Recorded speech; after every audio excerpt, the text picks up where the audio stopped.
When you're on Zoom, whether you're presenting or just a participant in the audience, you're always on. Hi, everybody. This is Paul Barton from Phoenix Public Speaking with a quick tip for you. You know, in an in-person meeting, you might be able to hide out in the back row or count on most people's eyes being fixed on the presenter and not on the other folks in the audience. If you're in the audience, you might be able to get away with multitasking, checking messages on your phone, or maybe even sneaking a bite to eat. But in Zoom, everybody's in the front row, everybody's on, and everyone can see everything that you're doing.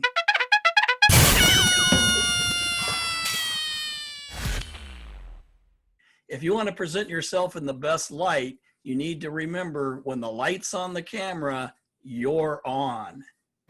Hey, for more quick tips, be sure and subscribe.